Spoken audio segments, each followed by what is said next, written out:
make them feel like that. Shalom, shalom. Welcome to One Nation Israelite School. This is Warrior St. John coming to you. We're reading the Apocrypha. We're picking up on First Esdras chapter 3. Here we go. First Esdras chapter 3 and verse 1. Now when Darius reigned, he made a great feast unto all his subjects, and unto all his household, and unto all the princes of Media and Persia, and to all the governors and captains and lieutenants that were under him from India unto Ethiopia, of 127 provinces. And when they had eaten and drunken, and being satisfied, were gone home, then Darius the king went into his bedchamber and slept, and soon after awake. Then 3 young men that were of the guard that kept the king's body spake one to another, let every one of us speak a sentence. He that shall overcome, and whose sentence shall seem wiser than the other, unto him shall the king Darius give great gifts, and great things in token of victory, as to be clothed in purple, to drink in gold, and to sleep upon gold, and a chariot with bridles of gold, and a head tire of fine linen, and a chain about his neck. And he shall sit next to Darius because of his wisdom, and shall be called Darius his cousin. And then everyone wrote his sentence, sealed it, and laid it under King Darius' head, his pillow, and said that when the king is risen, some will give him the writings, and of whose side the king and the 3 princes of Persia shall judge that his sentence is the wisest. To him shall the victory be given as was appointed. The first wrote, wine is strongest. The second wrote, the king is strongest. The third wrote, women are strongest. But above all things, truth beareth away the victory.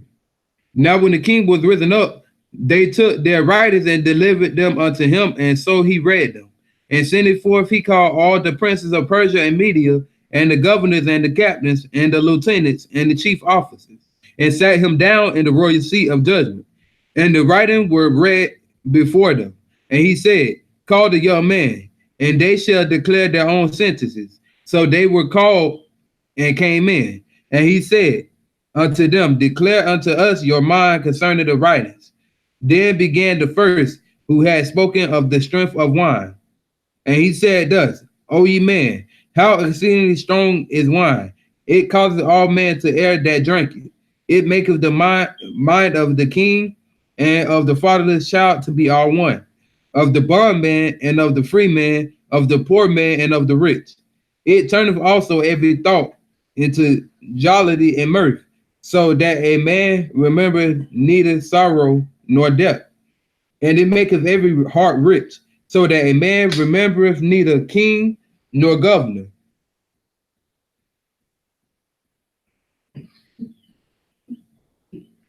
And it maketh to speak all things by talent. And when they are in their cups, they forget their love both to friends and brethren, and a little after draw out swords. But when they are from the wine, they remember not what they have done. O ye men, is not wine the strongest that enforceth to do thus? And when he had so spoken, he held his peace. First Esdras chapter 4 and verse 1. Then the second that had spoken of the strength of the king began to say, O ye men, do not men excel in strength that bear rule over sea and land and all things in them? But yet the king is more mighty, for he is Lord of all these things, and have dominion over them, and whatsoever he commandeth, them they do. If he bid them make war, the one against the other, they do it. If he send them out against the enemies, they go and break down mountains, walls, and towers. They slay and are slain, and transgress not the king's commandment. If they get the victory, they bring all to the king, as well the spoil as all things else. Likewise, for those that are no soldiers and have not to do with wars, but use husbandry, when they have reaped again that which they had sown, they bring it to the king, and compel one another to pay tribute unto the king. And yet he is but one man. If he command to kill, they kill. If he command to spare, they spare. If he command to smite, they smite. If he command to make desolate, they make desolate. If he command to build, they build. If he command to cut down, they cut down. If he command to plant, they plant.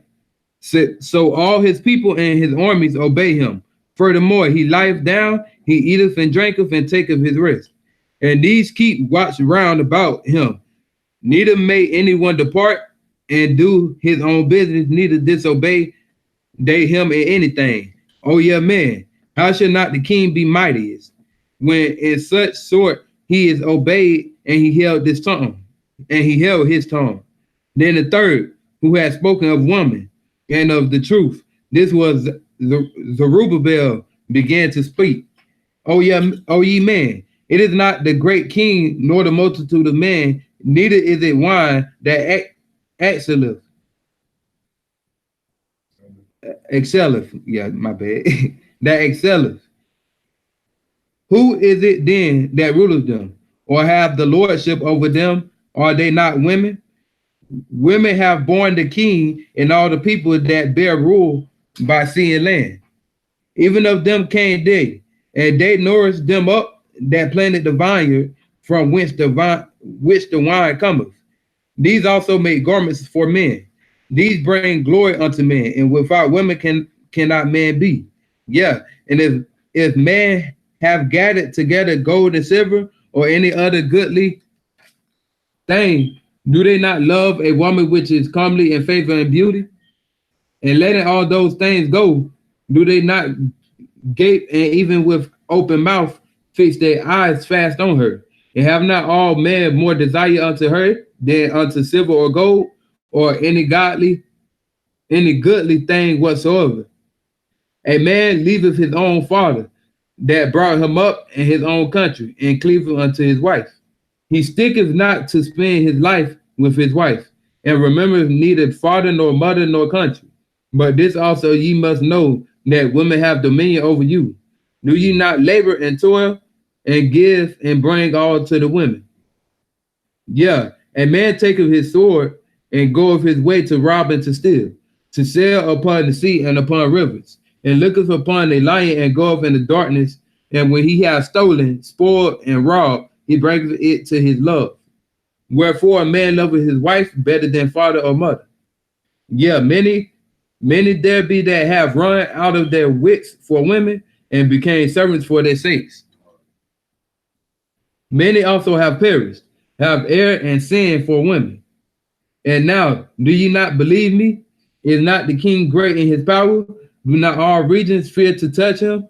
Yet did I see him and Apam, the king's concubine, the daughter of the admirable Bardacus, sitting at the right hand of the king, and taking the crown from the king's head, and set it upon her own head. She also struck the king with her left hand.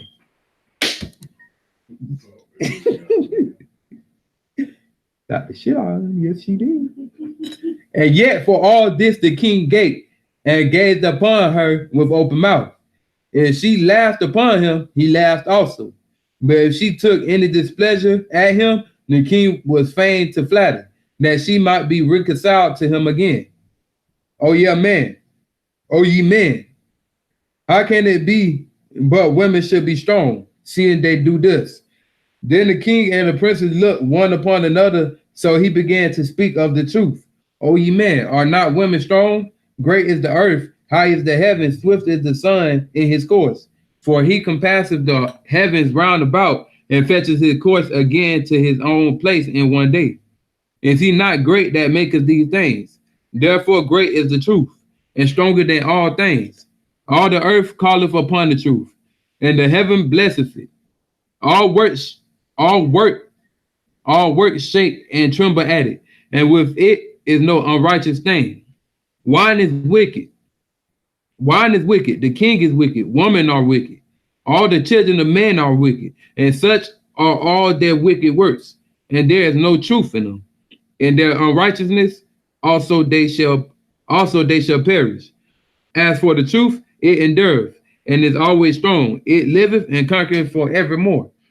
With her there is no accepting of persons or rewards, but she doeth the things that are just, and refraineth from all unjust and wicked things. And all men do well, do well alike of her works. Neither in her judgment is any unrighteous, and she is the strength, kingdom, power, and majesty of all ages. Blessed be the God of truth. And with that he held his peace. And all the people then shouted and said, Great is truth and mighty above all things. Then said the king unto him, Ask what thou wilt more than is appointed in the writing, and we will give it to thee. Because thou art found wisest, and thou shalt sit next me, and shalt be called my cousin.